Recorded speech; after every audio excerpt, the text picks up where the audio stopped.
No, completely nervous, always nervous all the time. Hey everyone, welcome back to the Pineapple Improv Show. I'm your host, Mike Brown, and today we are discussing confidence, how improv helps you to improve your confidence both in your work life, your home life, or in your play life. Here with me today is Trevor Chapman, coming all the way from Lafayette, Louisiana. Trevor, how are you? Tell me, how have you been? I have been good. The weather has been changing every hour on the hour. So we have gone through all four seasons in the last 2 days. So lots of sniffles and lots of sweat. That sounds like my time in Ireland. Trevor, tell me a little bit about where you work. Like, what do you do? Yeah, where do you work? What do you do? Tell me about yourself. I am a pool contractor. I do pool design, pool builds, and I actually do pool servicing out through Southern Louisiana. So I work for a wonderful company of Premier Pools and actually started my own pool company just recently.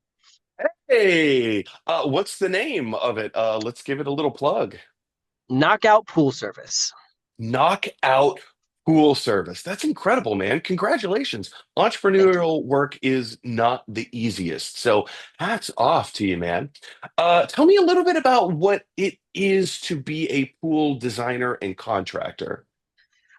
You have to be very precise on your measurements, know the laws, and be ready because the people never like the number they are given. So wait, so you actually go into people's homes who want to install a swimming pool, like in their backyard or wherever, Mhm. and you assess. I'm filling in the blanks here, but you assess the property, you assess the home or whatever, and you just design a pool all by yourself. Correct. I will take the measurements and actually recreate their house in 3D space, and then put a pool that will fit in the backyard, and then actually show them the design of what their house will look like once we're finished. So what is it like working with the clients throughout this entire process? They're very nervous, so you have to be very calm and cool and explain everything to them. Be very honest with them in the process and tell them what's going on in each part of it and all. So, yeah, a lot of communication and always be ready to answer a phone. So today's topic of discussion is using improv to build confidence in your work Mhm. life.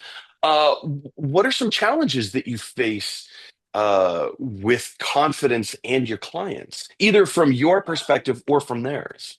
Mostly their perspective. They don't know what they want. They allow me in their backyard and they say, well, what should I get? What do you think I should have? And I'm like, I can't do that because this is not my pool. I can tell you pros and cons of everything from it.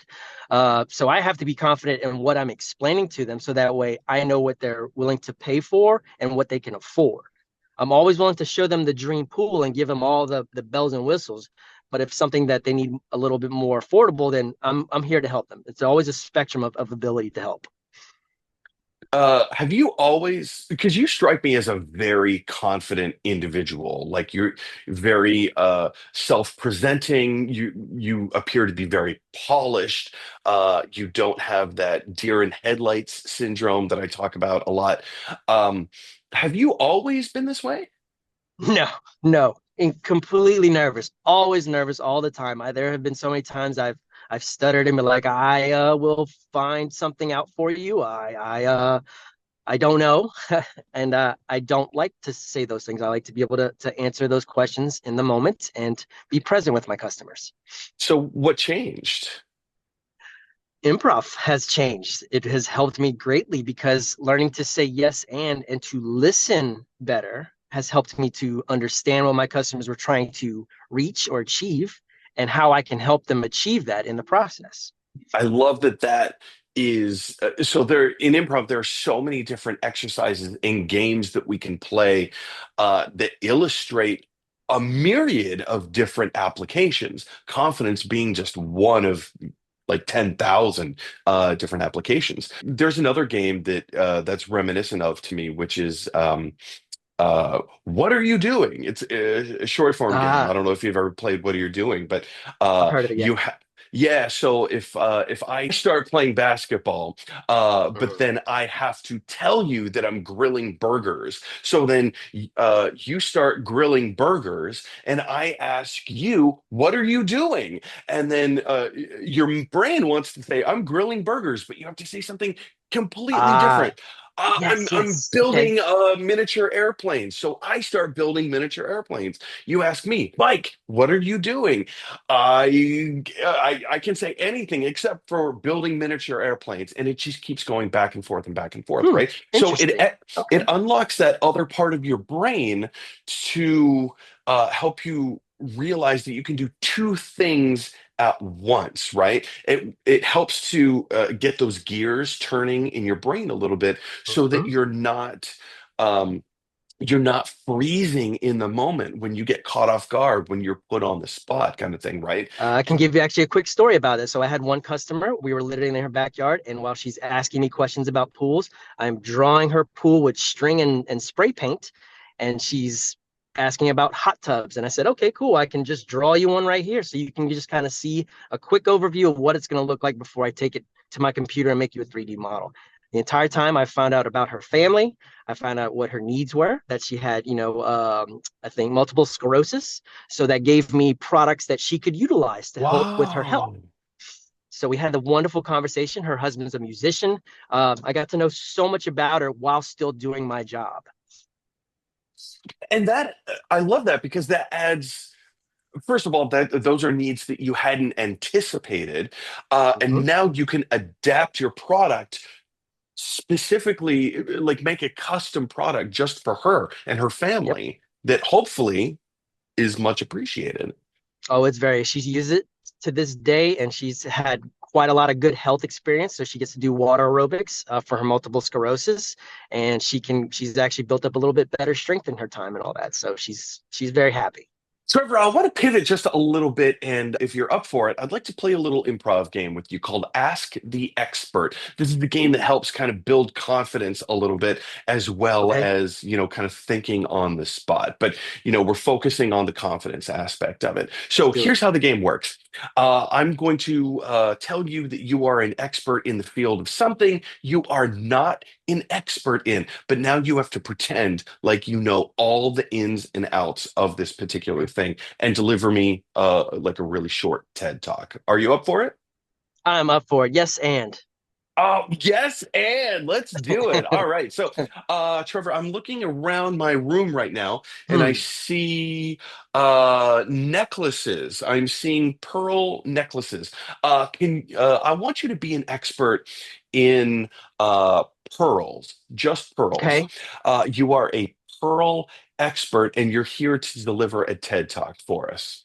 Go.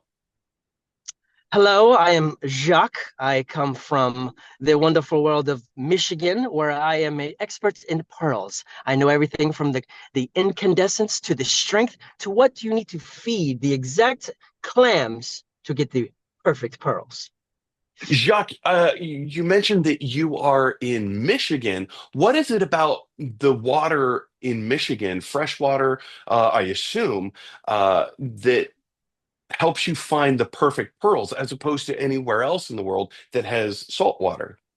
Because, like the French, we control the salt. We can make sure that it is just the right amount of content, so that way when the clams come in, they get just the right amount of salt so they can make the perfect pearls. So, what is it about pearls that are actually valuable? Well, it is because they are one, beautiful. They are lovely, lovely, lovely. You can put them with all sorts of other jewelry and they last forever. They never go bad. Tell me about a time you found the most perfect pearl you've ever discovered. It was the one that I gave to my love, Lacey. Yes, I was just walking along the beach one day and I saw this clam, and inside of it was the most beautiful, rare purple pearl that I have ever seen. And I took it home to my house and I just fashioned it with the help of my friend, Gustav, and we made this lovely little ring. And I said, I'm going to give this to my wife, Lacey. And we have been married ever since for the last 10 years. And she still wears it to this day with her diamond. And scene. Perfect. That's Ah, awesome. Thank you so good. much. Okay. Yeah, that was excellent. So, Trevor, tell me about the mechanics in your brain as you were going through that exercise. What is it about making those choices to talk about pearls, something that you were clearly not an expert on? What is it about the confidence aspect that you felt yourself leaning into or veering away from? What I notice is that if I slow down just a little bit and let my subconscious kind of work, the answer will come. And to trust myself that whatever I say is going to be the truth from that point on. So when I said Michigan, I've never been to Michigan in my entire life. I know nothing of the place at all. It's ton of And fresh so water. but there's fresh water, and something about talking about pearls and clams and made me think of Michigan for whatever reason. But in that sense, that was the case. And something with pearls made me think of French. So I think of a gentleman named Jacques. Jacques would be a guy that would know something about pearls. It's just trusting whatever your brain comes up with and not having to say it. That little half beat you give yourself just opens up so much. You don't have to worry about the uhs and ums and uhs and ums. You just slow down and trust. I love that. Slowing down and trust, because this is something that I've found in my both improv life and professional life as well, is that when somebody puts you on the spot, your brain tells you you need to have an answer right now, and it Yes. needs to Yes. be the exact right answer. But the opposite actually is true. Take a breath, take a moment. It's okay. You don't need to solve this problem in a nanosecond. And if you don't have an answer, that also is okay. Take a breath, slow it down, and then slowly work through the problem. I So love like that. people that are in leadership roles, I've noticed talk very slowly. They slow it down. So you listen to every word they say and trust what they're saying is the right thing too. So it was kind of like one thing I caught on to. You have two different types of leaders, right? You have a leader Mhm. who says, uh, go. And then you Yep. have another type of leader that says, let's go. Yep. One's a manager and one's a leader. Yeah. I love that. Trevor, thank you so much for being on the show today. Thank you for your insight and words of wisdom and helping us to actually put into practice what it is to be confident and how someone uh, can help to develop some of those skills. Um, are there any last words of wisdom or anything else about confidence that you'd like to leave us with today? Improv will improve your life. I will say that's the most cut way to say it all together.